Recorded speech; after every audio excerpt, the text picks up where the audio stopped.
All right, so down here we have my summary of my tech tools. So here we are on my blog, on EduBlogs. I'm going to just scroll down here, go to my tech tools category. That's where I put everything that I'll need here. So scrolling down, we have net standard stuff, have link there for ISTE, and the PDF and all that. Learner, we got Edulastic for setting learning goals, because that's an easy way for students to be able to track their own achievements and that sort of thing. We have pursuing professional interests, collaboration with schools out in Washington, and then also ProTeacher for discussing with other teachers about specific issues and that sort of thing. Staying current with research, keeping up with Common Sense, Cult of Pedagogy. There are a handful of other sites, but I just put in those two. Also, some of the things that will come up in this list you'll see on some of the others, because I wanted to have everything everywhere that I wanted to access it. Didn't want to be missing assessment tools because I'd put them under the NETS category, that sort of thing. So I still have 150 unique things, just some things are double or triple listed, depending on how I'd want to access them. So yeah. So here, Leader, we have Blooms. It's a good app for communicating with parents. Advocating for equitable access. I felt like Donors Choose was a solid choice there, because able to, even if you weren't able to get funding from your school or from your district, find ways to meet learners' needs by going through there. And then modeling how other people can use resources. Hey, this is a great example right here. Citizen, get learners to create stuff. Clio, which I talked about in class the other day, is a great example of that. Media fluency and that sort of thing. Giving students fact-checking tools that they can use, making sure they aren't plagiarizing, that sort of thing. I'll move a little bit faster through the rest of this one. Attending conferences, Egg Camp, that sort of thing. I think Padlet would be a really great way to help diagnose and troubleshoot tech issues and come up with uses for digital resources, because students are learning things as well. They're coming in contact with other things, so being able to just throw the question to them, have some discussion about it, I think would be a pretty easy way to do that. Newsla, great tool for helping students at different reading levels still read the same things, have that level of differentiation there. LifeTick, good way to help students keep up with their own goals. Helping students manage technology, just helping them know that there are tools to help them focus, and then also using that so that their tech use can be productive and not get in the way.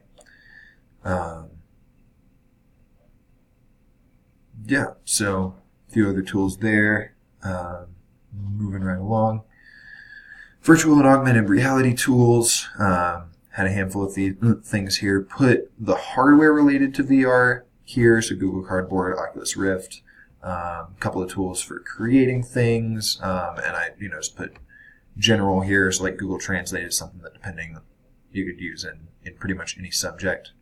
For geography, a few different places. We've got a game, a couple of different things where students are actually using VR, looking at different sites. History, looking at some specific areas, King Tut, Athens, and of course all these things are hyperlinked, so you can open them easily. Clio listed there again, like I mentioned earlier, things will be double linked, but still have that count of 150. Looking at whiteboards, interactive whiteboards in particular, had pretty standard model that has really good reviews. Had a couple of different options for like an extra portable version. So one of those is kind of a side mount. One of them is a projector base that you would probably like hang from the bottom side of a projector that's on the ceiling, something like that. This electronic copyboard I thought was a cool alternative, where you're still able to have like a classic whiteboard, but then you're able to scan it, and so you're able to send those notes to students easily. But you're also able to use more old school techniques, so you don't have to be so precious with it as you might have to be with an interactive whiteboard, where you're really concerned about students using markers on it and that kind of thing. Yeah, a couple other portable options, cameras and that sort of thing. And then, yeah, just more mobility options, needing to move between classrooms, and then a few different apps that each have, kind of their particular ups and downs. Also with the whiteboards, where was it? Yeah, this Smart Media multi-touch series I thought was really cool, because you can have 10 different touch points all being taken in at once. So you can have students working together, and it doesn't have to be a limiting tool, which I think a lot of times interactive whiteboards can be. Accessibility. So for this, I broke it into two sections. I had specific accessibility. So this is like if a student has a particular need that can be addressed with one of these tools. So having things like Open Dyslexic, so that students with dyslexia can read more easily, Bard Mobile to help students with visual and reading impairments to still be able to get audio of things. Summary, helping students not have to consume so much text if that's an issue for them. A few more tools like that. Then I also put just some individual learning tools in there, so things like headphones, and then tools for like recording podcasts and that sort of thing, because that is something that will need to be used for accessibility and for students who are having trouble keeping up and that sort of thing, to be able to provide that differentiation. So I went ahead and included those in that section as well. Then I also just had a general resources section, so this was kind of separate from all the sections that you put, still met the what you wanted on those, but just for the things that are helpful for the different areas that I'll be interested in teaching. Have a blog dealing with current writing and literature, different websites, Quizlet, MindNode, Khan Academy, those can be helpful across a lot of areas. Then some map stuff, some interactive article things, tracking with day-to-day score. The rest of this is pretty self-explanatory, I think. So just a collection of resources there, and then also podcasts and YouTube channels, which can be used to help with some of that differentiation and accessibility if need be, but it seemed like maybe a little bit forced to put them strictly under accessibility. So I just put them here because they're also the sort of thing that I might use in my lesson planning and not really share with students, or just share in part to kind of kick off a lesson, that sort of thing.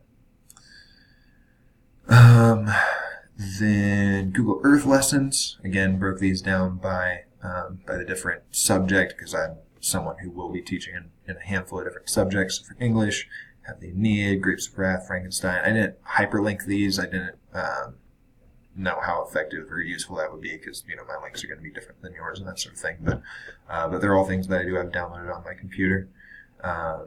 Ancient history, Roman 3D, being able to work through that. This was one that I found that I thought was really cool. Holy Crusade tours, so lots of events and individuals of the Crusades, able to walk through students through that and understand the geography there.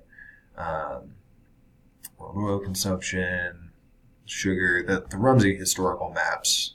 Oh, I'm going to use those a lot next year. Those are going to be fun. Dealing with like medieval history into world history, that kind of thing. Just really helpful there. And then, American Revolution, some war battles, and then some stuff to help out with geography. Classroom organization, had some general tools, LMS stuff, communication with parents, CAM scanner, being able to stay more organized, not having to have giant file cabinets necessarily, that sort of thing. Put that up top, and then stuff for, helping me improve as a teacher, staying organized, having new good ideas coming in. So some different podcasts and teacher blogs there. Learn stuff through. and then some in-class tools, so things like a decibel reader, a visual timer that'll be easy for students. I thought this one, Equity Maps, was really cool. It helps you track student contributions.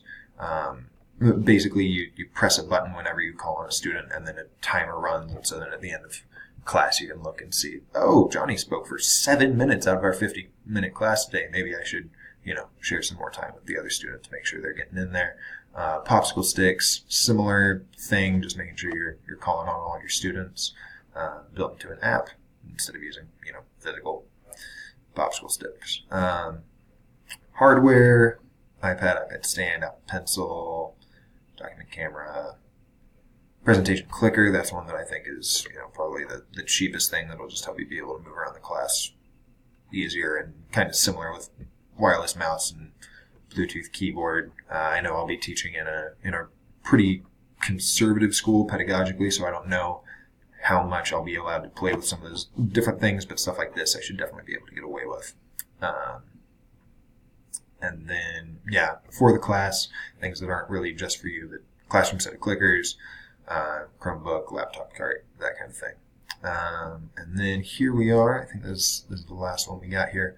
Assessment tools. So we have a bunch of different class assessments that have, their different strong points, whether they're really good at feedback or really good at, for you being able to visualize things, or allowing for more restricted or more free student input, that kind of thing.